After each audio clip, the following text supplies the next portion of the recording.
I didn't plan on starting my Saturday morning standing on my dock with a sheriff's deputy asking me why there was a golf cart floating nose down 20 feet offshore, but that was how the day ended up beginning. The water was almost perfectly still except for the slow spiral the cart kept doing as it sank a little deeper each minute. The early sun hit the windshield just right, throwing this weird glare across the lake that made everything feel even more surreal. It wasn't my golf cart. Anyone could see that. Mine was parked in my barn like it always was.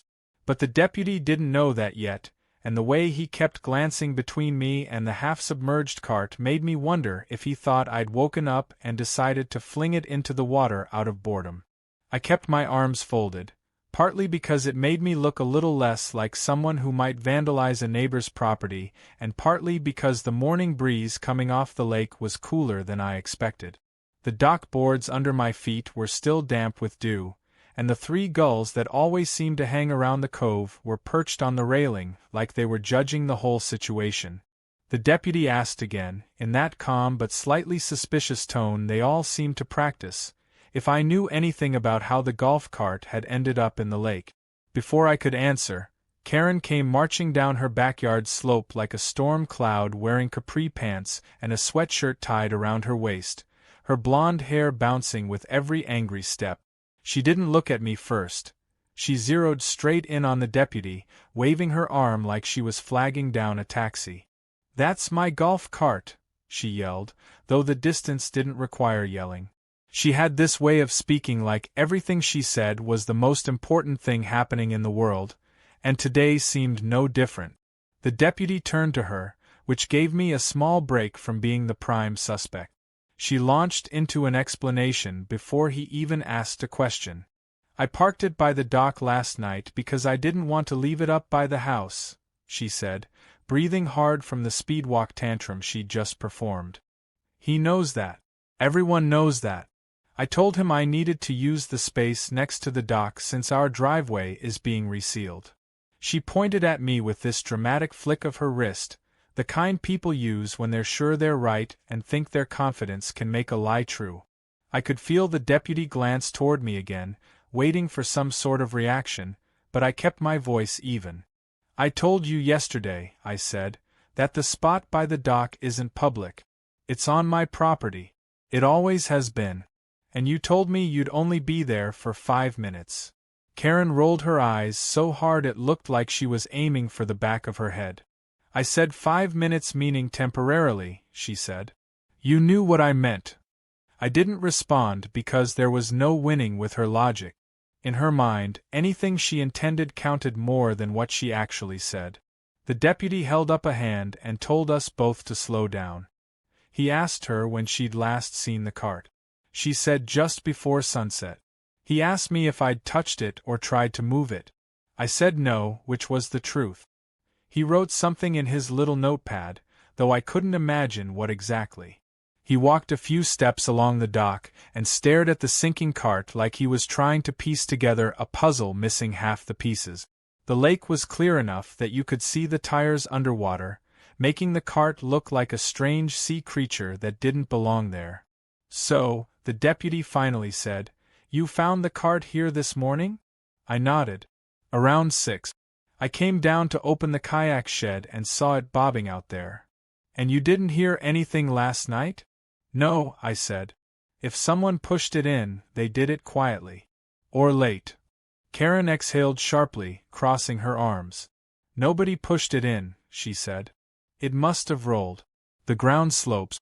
"He knows it slopes." "The ground slopes away from the water," I said, trying not to sound irritated. Karen gave me a look that could cut metal. "Are you calling me a liar?" "I'm saying physics exists," I said, and I immediately regretted it because sarcasm never helps with her. The deputy closed his notebook and sighed in a way that suggested he wanted to be anywhere but here. "Ma'am, property disputes should usually go through the HOA or civil channels," he said.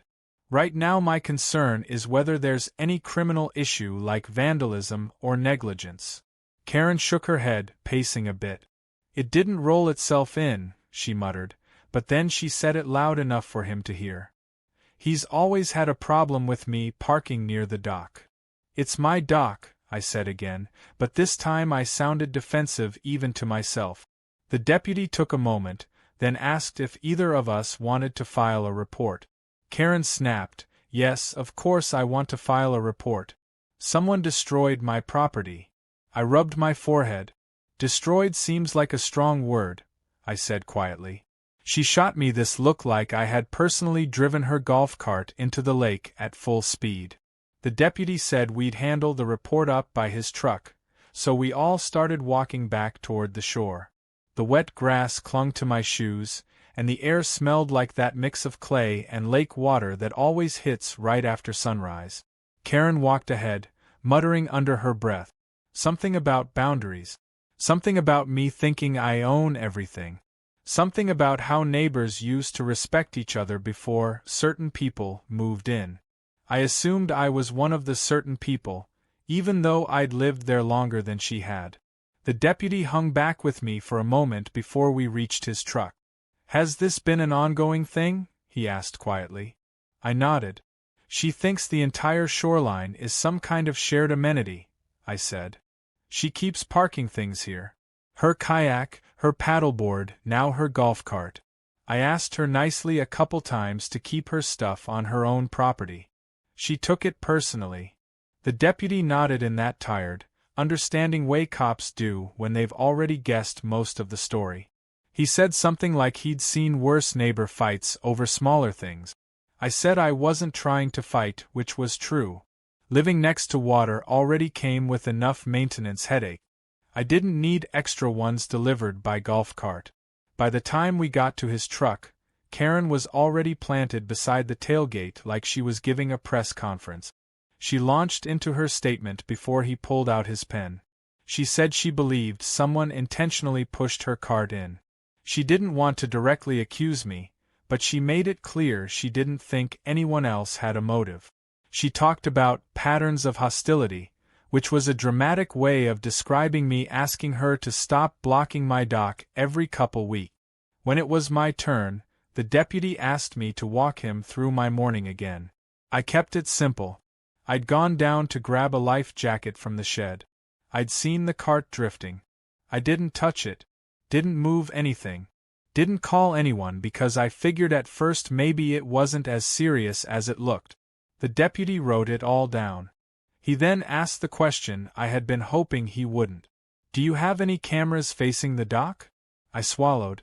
"I have one facing the backyard, but it doesn't catch the dock itself." Karen smirked like that was some kind of confession. "Convenient," she muttered. The deputy pretended not to hear her. He told us both he'd file the report and forward it to the HOA, who would almost certainly get involved. The phrase, "almost certainly," made my stomach sink a little, because the HOA involving themselves was exactly what I didn't want. It was barely past 8 in the morning, and already the day felt heavier than it needed to be. Karen kept pacing near the truck even after the deputy said he was done, acting like she was waiting for him to suddenly turn around and handcuff me. Meanwhile, I stood there wondering how exactly I was going to explain all this to my wife, who already thought Karen was exhausting. While Karen kept going on about accountability, the deputy finally told her he needed to go check on another call. She tried to keep talking, but he gave her that polite but firm nod cops use when they're ending a conversation. Once he was in his truck, I started walking back toward my house. Karen called out something behind me, something like, "You're not getting away with this," but I didn't look back. As I walked across the yard, the sun was rising higher over the lake, and from where I stood I could still see the golf cart drifting, sinking inch by inch, the roof barely above water now. And even though none of this was technically my fault, I had the strangest feeling that this morning was only the beginning of something much bigger than a golf cart in the lake. By the time I got back inside, my wife, Emily, was standing by the sliding glass door with her coffee mug in both hands, staring out at the lake the same way people stare at a traffic accident they can't fully see but know is bad. She didn't say anything at first. She just raised her eyebrows in that resigned way that meant she heard enough to guess this was going to be one of those days. I poured myself a mug of coffee, trying to ignore the faint vibration of my phone buzzing with text notifications. I already knew one of them would be from the HOA group thread because whenever something even remotely dramatic happens, someone is already typing about it before the dust settles. Emily finally asked what had happened. I told her the short version, which still felt too long. She sat down at the small kitchen table, rubbing her forehead. She has never been a morning person, and dealing with neighbor drama before breakfast definitely wasn't how she wanted to start her day. "So she filed a report?" she asked. I nodded. "He filed one for both of us." "Great," she said, stirring her coffee with a spoon even though she didn't put anything in it. "The HOA's going to grab onto this like it's the Super Bowl." I took a sip of coffee and looked out the window again. The cart wasn't visible anymore, which made the lake look calmer than it had any right to be after all that. Emily kept asking questions.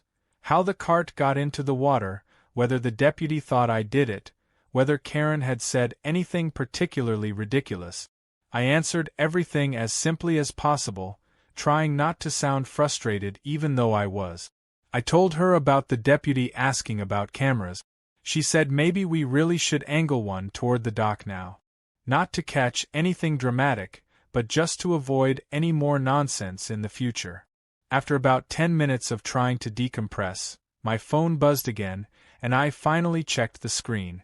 It was, unsurprisingly, the HOA group thread. There were already 27 unread messages.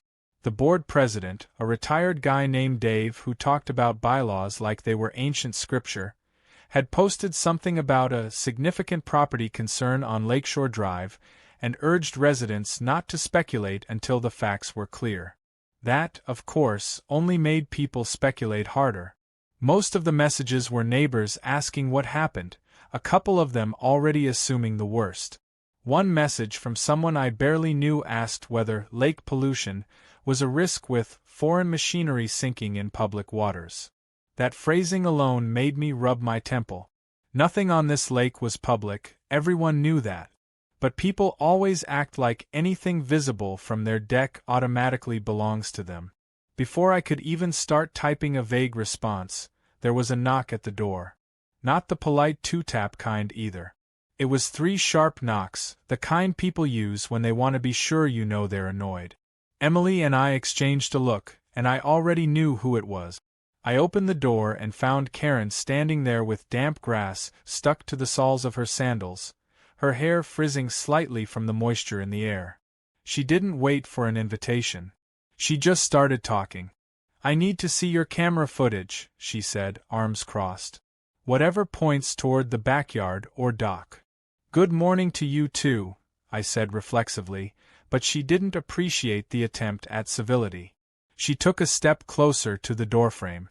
"The deputy said it might help determine who pushed my golf cart into the lake." "He asked if I had cameras," I said. "He didn't tell me to hand anything over." "Don't be difficult," she said, and the way she said it made my jaw tighten. "If you didn't do anything, then you shouldn't have a problem showing me the footage." "Even if I showed it to you," I said, "it won't include the dock. The angle is too wide, and the trees block most of the lower yard." She stared at me like I was withholding some magical piece of evidence. I reminded her that she was the one who parked the cart on my property in the first place. She waved that off immediately, saying she only parked there because her driveway had been resealed and she needed a flat spot that wouldn't damage the new coating. I resisted the urge to point out the obvious. She had a perfectly usable patch of yard she could have parked on if she actually cared about staying off my property. But arguing about that with her was like arguing with a wall that occasionally shouted back. Emily stepped into the doorway behind me, offering Karen a tight smile. Karen softened her tone slightly, but even that looked like it physically pained her. "Look," she said, "I'm not trying to make this a bigger deal than it is. I just need to know what happened." Emily, who is much better at sounding reasonable than I am, asked, "Are you sure the parking brake was on last night?" Karen bristled. "Of course it was. I'm not incompetent." "It's possible it wasn't fully engaged," I said. Those carts roll easier than people think. She looked between us, her lips tightening. You're implying I caused this, she said. I didn't. And I'm not taking the fall for something someone else did. I didn't have the energy to keep going in circles with her. I told her she could ask the HOA to request footage formally if they deemed it necessary. That way it wouldn't be me handing anything over, it would be part of an official process. Karen stared at me for a long moment, like she was trying to decide whether to keep arguing or storm off dramatically. She chose neither. Instead, she muttered something about checking the shoreline for footprints and walked away without saying goodbye. I closed the door slowly. Emily exhaled like she'd been holding her breath the whole time. This isn't going away, she said. No, I agreed. It's not. I finished my coffee and went outside to clean up around the dock, mostly because pacing aimlessly inside wasn't helping. The morning was getting warmer, and the humidity was rising the way it always does before noon. I checked the kayak shed again, partly out of habit and partly because I wanted to reassure myself that nothing else had been touched. Everything looked normal. The shed still smelled like cedar and lake water, and the faint buzz of insects was growing louder as the sun climbed higher. I walked along the dock slowly, scanning the boards.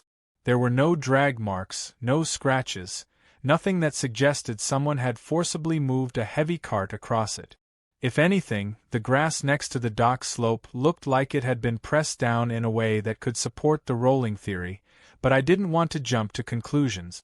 A few neighbors had started wandering outside by then, drawn to the gossip like moths to a porch light. One of them, Mark, ambled down the hill toward me with his hands in his pockets.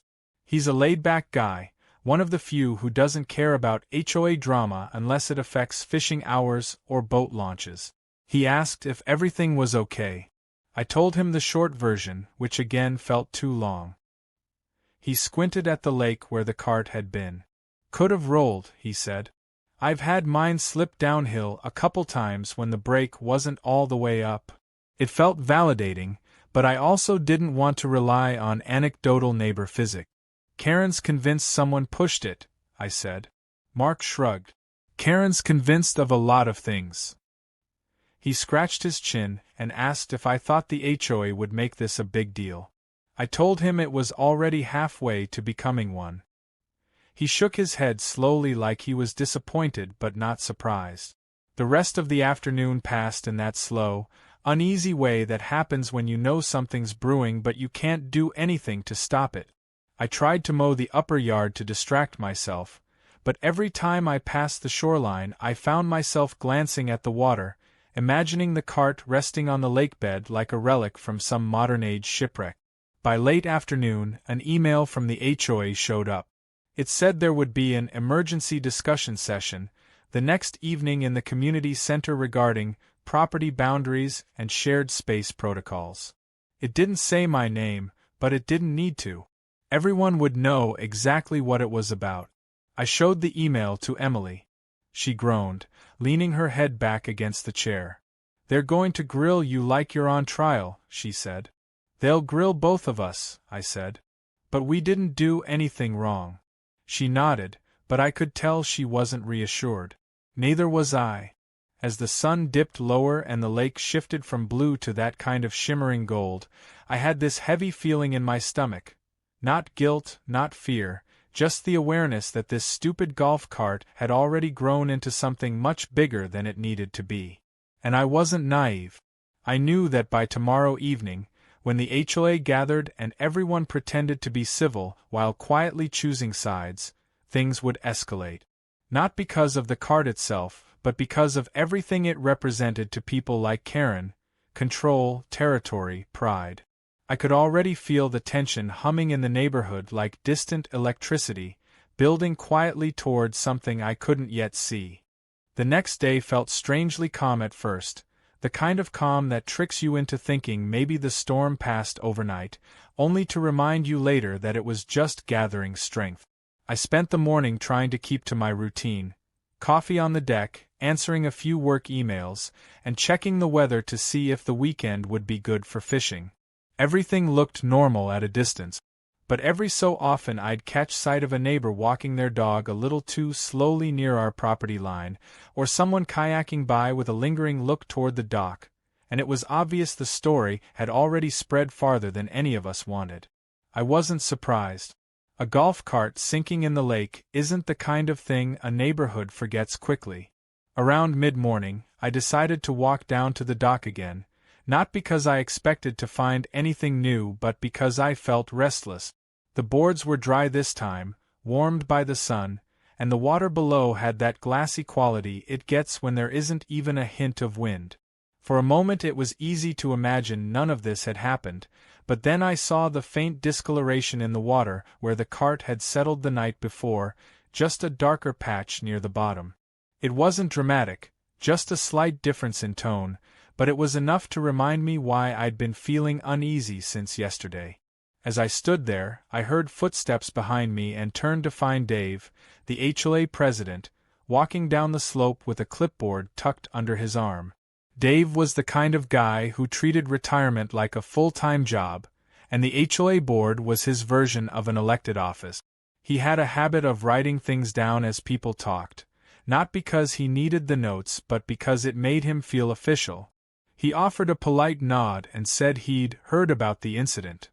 I resisted the urge to ask if he'd heard about it before or after Karen had rewritten the entire story to suit her version of events. Instead, I just nodded and waited for him to say whatever he'd come to say. He asked if he could inspect the area, which made the situation feel unnecessarily formal. I stepped aside, and he walked slowly along the dock, scanning the boards like a detective looking for clues in a crime scene. I found myself watching him, trying to figure out what he thought he was going to find. After a minute he asked if I had any idea how the cart ended up in the water. I repeated what I'd said yesterday, that I didn't know, that I hadn't touched it, that all I did was find it drifting. He wrote something down, which annoyed me more than it should have. Then he started asking about property lines, specifically whether I had a current survey. I told him I had one from when we bought the house, and nothing about the shoreline had changed since then. He nodded thoughtfully, tapping his pen against the clipboard.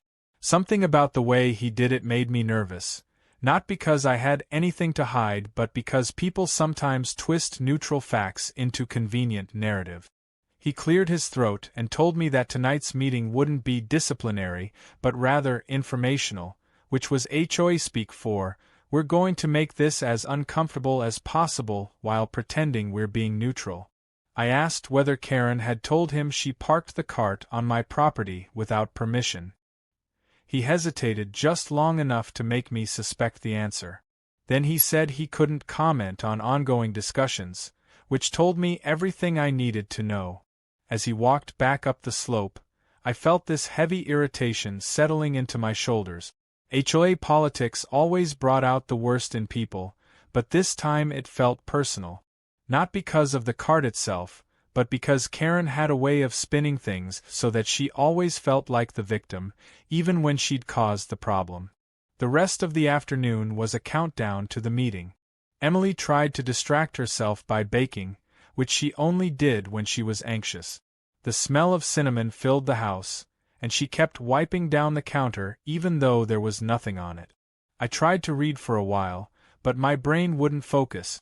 Instead, I kept replaying yesterday's conversation with the deputy and imagining all the ways tonight could go wrong. Around 5, there was another knock at the door, softer this time. When I opened it, I found our neighbor across the cove, an older guy named Frank, standing there. He's a retired engineer with a talent for fixing anything mechanical. He said he heard about the golf cart and wondered if we needed help pulling it out of the lake. I appreciated the offer more than he probably realized. We talked for a few minutes about how deep the lake was in that spot, whether the mud would make retrieval difficult, and what tools might help. It felt good to have a normal conversation with someone who wasn't treating the situation like a scandal. When he left, Emily said it was nice of him.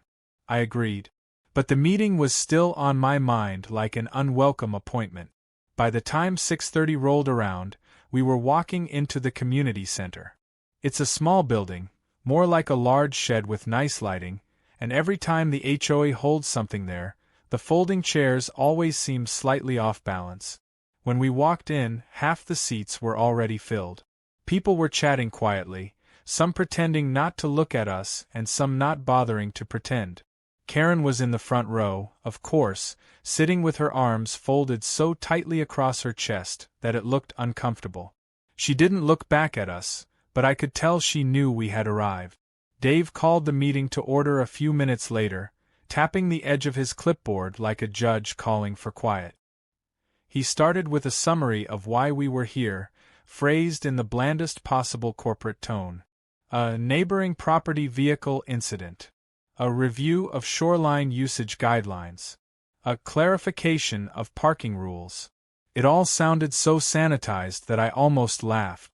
Then he invited Karen to speak first, which irritated me but didn't surprise me. She stood up slowly like she was stepping onto a stage.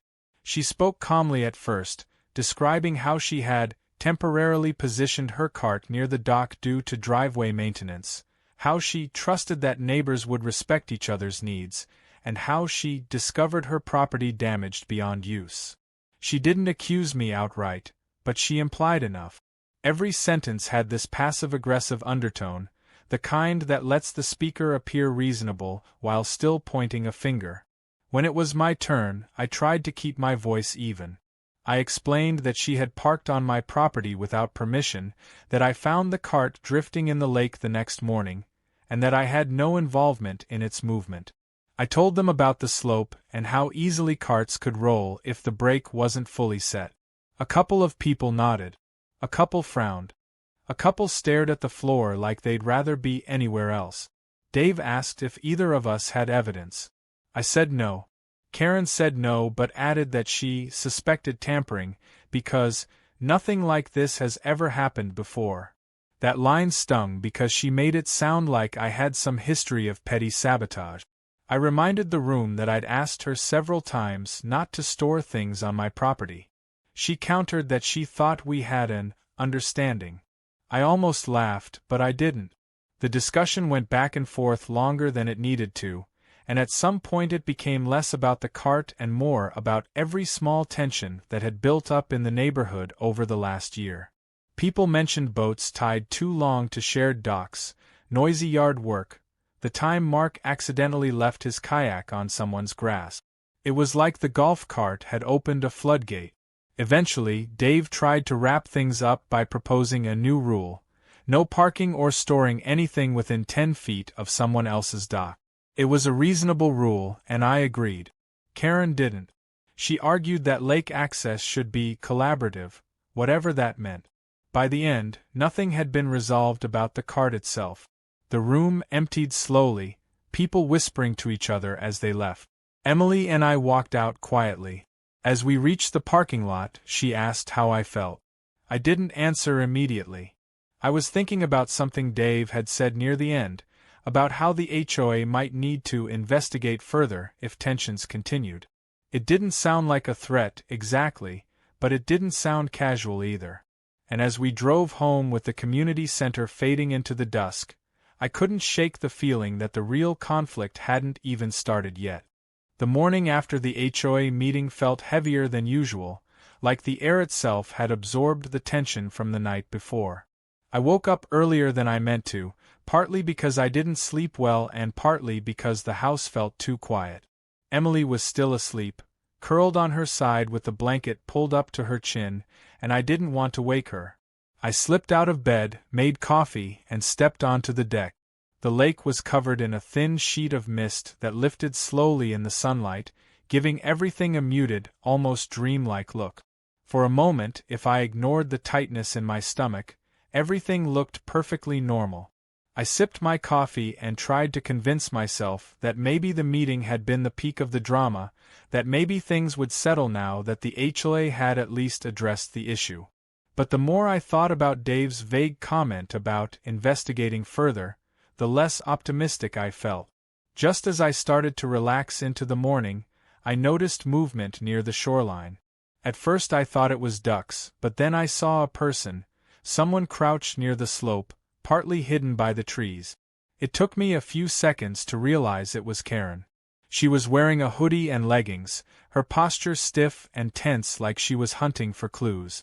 She kept scanning the ground, brushing her hands over the grass as if she expected to find footprints or drag marks that had magically preserved themselves for 2 days.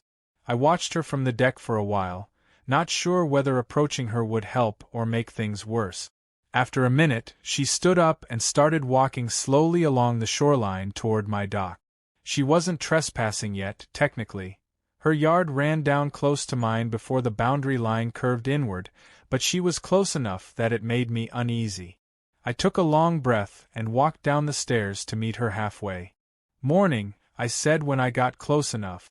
She looked startled, then immediately guarded. "I'm checking for evidence," she said without saying hello, still looking at the ground instead of me. There could be tire marks, footprints, something showing how the cart moved. "It rained last night," I reminded her, gesturing to the wet ground. "Anything that was here is gone now." She paused, frustrated by the logic but unwilling to concede. "Something happened," she said quietly. "It didn't just go." This time her voice wasn't sharp, it sounded genuinely tired. I wasn't sure if she expected me to comfort her or apologize for something I didn't do, so I kept my voice neutral. "I get that this feels personal," I said. "But sometimes things really do happen without anyone intending them." She finally looked at me, her expression difficult to read. There was anger in it, but also something like embarrassment. "Dave thinks someone might have messed with it," she said. "He didn't say who, but he hinted that there could be consequences if I don't push for a follow-up." "Consequences for who?" I asked. She shrugged. "Whoever's responsible." The implication hung there like fog, unspoken but obvious. I told her again that I didn't push her cart. She didn't argue directly, but she didn't accept it either. She started walking back toward her yard, muttering to herself, and I watched her go with that same mix of frustration and confusion I always felt after talking to her. It was like she was stuck between wanting someone to blame and knowing deep down the mistake might have been hers. After she disappeared into her backyard, I checked the slope myself. Not because I expected to see anything new, but because I didn't want her coming back later and claiming she found something that didn't exist. The ground was smooth from the rain, and the only footprints were hers and the faint impressions from deer that wander through the neighborhood at night. There was nothing that pointed to anyone pushing anything anywhere. I walked back to the house, feeling that uncomfortable restlessness creeping in again, and found Emily in the kitchen. She had tired eyes but was awake enough to register the look on my face. "What now?" she asked. I told her about Karen inspecting the shoreline. She sighed, rubbing her forehead. "She's spiraling," she said. "And she's going to drag everyone with her." She wasn't wrong.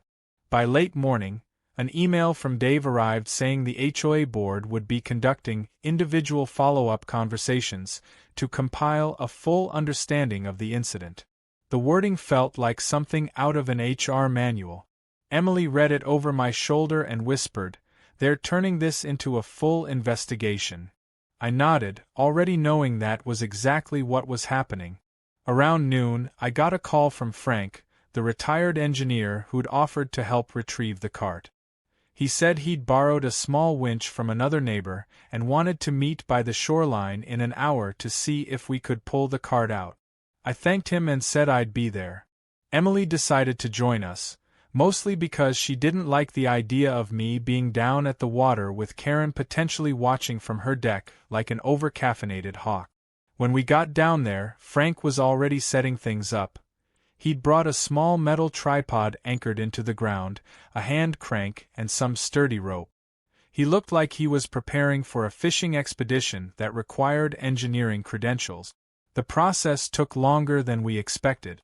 The rope had to be maneuvered around the cart's frame, and Frank had to stand knee-deep in the water to get the angle right. The lake was cold this time of year, and he winced every time he stepped on a rock. I held the tripod steady, Emily passed him tools, and the three of us worked together in a slow, methodical rhythm. At one point I noticed Karen watching from her deck, arms crossed, body stiff. She didn't say anything and didn't come down to help, just observed like she was monitoring the recovery of stolen property. After about 40 minutes of cranking, shifting, and adjusting, the top of the golf cart finally broke the surface. Mud clung to the tires, and lake weeds draped over the steering wheel like seaweed on a wreck. It looked worse than I expected, not in a dramatic way but in that sad, quiet way things look when they've been ruined by something dumb and avoidable. We dragged it onto the slope and propped it on blocks to let the water drain. Frank inspected the frame and wiring, mumbling technical things under his breath. Finally he straightened up and wiped his hands on his shorts.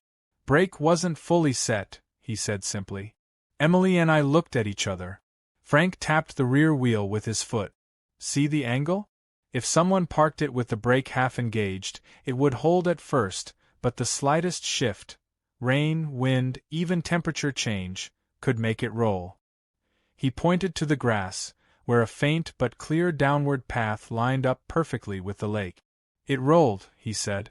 "Nothing else explains it." I felt something ease in my chest, validation more than relief.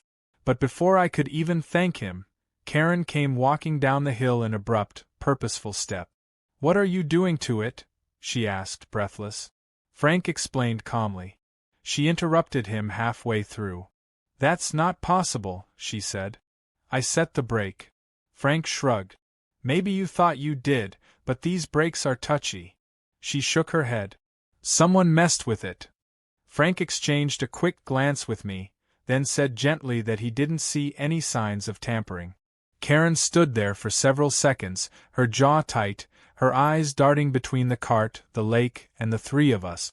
You could see the conflict on her face, logic pushing one way, pride pushing the other. Finally she muttered, "I need to talk to Dave," and walked back up the hill without another word. Frank exhaled dramatically once she was gone. "She's not going to let this go," he said quietly. Emily squeezed my arm. "She can't fight physics forever." Maybe not, I thought, but she could fight long enough to make everyone miserable. As we packed up the tools and walked back toward the house, I kept replaying Karen's expression, confusion, denial, and something else I couldn't quite place. And even though we now had a perfectly logical explanation for what happened, I knew her narrative wasn't going to change easily. Pride has a way of rewriting facts until they fit. And something told me that instead of ending the conflict, pulling the cart out of the lake. Over the next 2 days the atmosphere in the neighborhood tightened in a way that was hard to describe but impossible to ignore. Neighbors acted polite but overly careful, like everyone was waiting to see which way the wind would blow before taking a side. The golf cart, propped on blocks beside Karen's garage, looked like a wounded animal she refused to put out of its misery. Every time I walked past my front window, I'd catch her standing next to it with her arms crossed, staring at the frame as if she expected it to confess something. I tried focusing on work, but my phone kept lighting up with messages from neighbors asking for clarification, HOA emails about ongoing evaluation, and one awkward text from Dave asking if I'd be comfortable answering a few more questions. Emily said I should ignore him unless he asked formally, but she also admitted that the whole situation was starting to feel like we were being watched. On the third morning, I stepped outside and found a small stack of printed letters rubber-banded to our mailbox, HOA incident documentation forms, each one a generic questionnaire asking about observations, possible suspicions, and relevant recollections.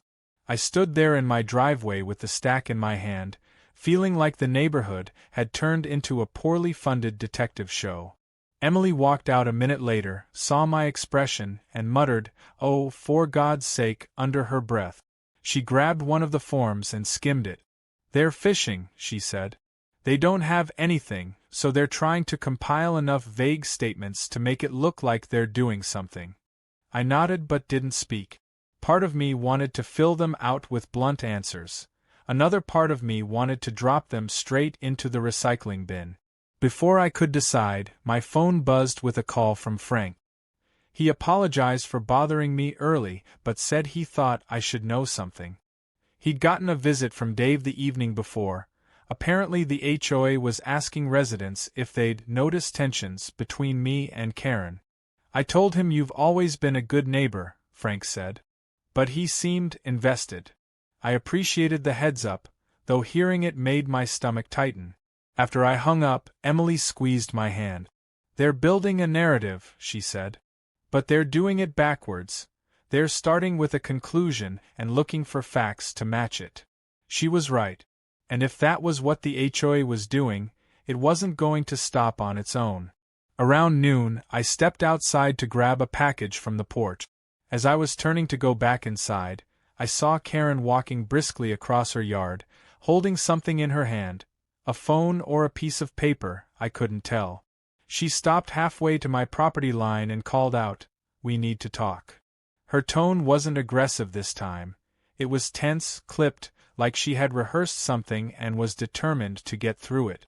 I walked toward her slowly, stopping at the clear boundary where our lawns met. She held up her phone. On the screen was a picture, one clearly taken from a distance. It showed the golf cart halfway submerged, exactly as I found it, but the angle made it look like it was directly behind my dock, almost as if it had been pushed from that direction. "Someone sent this to me anonymously," she said.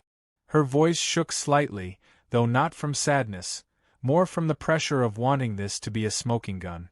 I studied the photo carefully. The timestamp was blurred. The angle was misleading. And the person who'd sent it, if the claim was true, had picked a vantage point from across the lake that distorted everything. "This doesn't show anything," I said calmly. "It just shows the cart in the water." "It shows where it sank," she said. "Right behind your dock. Because that's where the slope leads." She looked away briefly, frustrated. "You're not hearing me," she said. "I know what it looks like. You know what it looks like. And the HOA knows what it looks like." A flicker of something, fear, maybe, crossed her face before she masked it. "I'm not saying you did it," she continued, "but people are asking questions. Dave wants to know if I want to escalate this beyond the HOA. To insurance. Or even civil claims." "Civil claims based on what?" I asked, incredulous. "Based on the fact that my property was damaged while on your land," she said. "Intent doesn't even matter for some claims." I stared at her, trying to process whether she was serious or bluffing. Her jaw was tight, her shoulders rigid, her hands fidgeting with the phone. She wasn't bluffing, not exactly. She was scared and trying to regain control by overreacting. I chose my words carefully. "We both know the break wasn't fully set," I said. "You saw the slope. You heard Frank explain it." She flinched, an involuntary twitch she tried to cover by shifting her weight. "I didn't do anything wrong," she said quietly. "I didn't cause this." "Backing down doesn't make you wrong," I said. "It makes you reasonable." Her eyes flicked up to mine, glassy with defensiveness. For a moment she looked like she might admit something, or at least soften. But then she swallowed hard and said, "I'm going to let the HOA handle it." That phrase, "let them handle it," landed heavier than it should have. She turned and walked away without looking back. I returned to the house feeling that same restless dread that had been growing for days. Emily listened without interrupting, her expression shifting from tired to concerned to something bordering on anger. "She's spiraling," Emily said again. "And spiraling people look for anchors. Even if it means tying them around someone else's neck." I tried to focus on other things. Yard work, work calls, small errands, but the feeling lingered. By late afternoon, another HOA email arrived. A mandatory closed-door session for involved parties the following evening. It was phrased politely, but the subtext was clear. Emily read it over my shoulder. "They're cornering us," she whispered. "Or trying to." That night I couldn't sleep. Every time I closed my eyes, I pictured the HOA board sitting around a table, nodding solemnly at Karen while scribbling notes about liability, negligence, or property damage. I imagined their version of events crystallizing, while mine got diluted into background noise. Sometime around 3 in the morning, I got up and walked out to the deck. The lake was black and mirror-like. The night air was cool and still. Everything looked peaceful in a way that felt almost mocking. As I stood there, I heard faint footsteps on the gravel path behind the house. My first thought was raccoon. My second was deer. But when I turned toward the sound, I saw a small beam of light flickering near the shoreline, someone walking the edge of the water with a flashlight. It took me a second to recognize the silhouette. Karen. Again. She was sweeping the flashlight back and forth across the slope, as if hoping that in the middle of the night she'd find something she'd missed in daylight, a clue, a tire mark, anything to absolve her of responsibility. I didn't go down. I didn't call out to her. I just watched from the deck as she paced, searching for a reality that matched the one she'd built in her head. She stayed there for almost 10 minutes before finally turning back toward her house, the flashlight beam trembling slightly. When she was gone, I exhaled slowly. That was the moment I realized the situation wasn't just frustrating or inconvenient, it was unstable. And when unstable people mix with HLA politics, things tend to get worse before they get better. As I went back inside and lay in bed next to Emily, I understood something. Tomorrow's meeting wasn't going to be the end of this. It was going to be the breaking point. The following evening, just before the mandatory HOA session, the sky shifted into that strange, grayish-orange color it gets before a storm. The air felt thick, heavy, like it was holding its breath along with the neighborhood. Emily and I walked toward the community center together, saying little. Cars were already lined along the curb, headlights reflecting off the damp pavement. The building's windows glowed faintly, and through them I could see silhouettes shifting, gathering, settling into chairs. It felt less like a meeting and more like stepping into a waiting room before a medical procedure, one where everyone already suspects the diagnosis but doesn't want to be the first to say it out loud. Inside, the board members sat at the front in a row like a panel of judges. Dave sat in the center with his clipboard, flanked by 2 others. Linda, who always took notes even when nothing was happening, and a newer board member named Kyle, who seemed too young to be as serious as he tried to look. There were only a few chairs set out for the rest of us. One for me, one for Emily, and one for Karen, who sat rigidly with her spine perfectly straight, her hands clasped tightly in her lap. Her expression was a mix of exhaustion and pressure, as if she had convinced herself that tonight was her last chance at reclaiming something she felt she'd lost along the way, control, dignity, or maybe just the belief that she hadn't caused her own problem. As soon as the door closed behind us, Dave cleared his throat in a dramatic way that suggested he'd been practicing. "Thank you for coming," he said, folding his hands on the table. "This session is to finalize our understanding of the recent shoreline incident." He paused as if waiting for applause. None came. He continued anyway. "We have gathered statements from neighbors and reviewed available observations." Observations.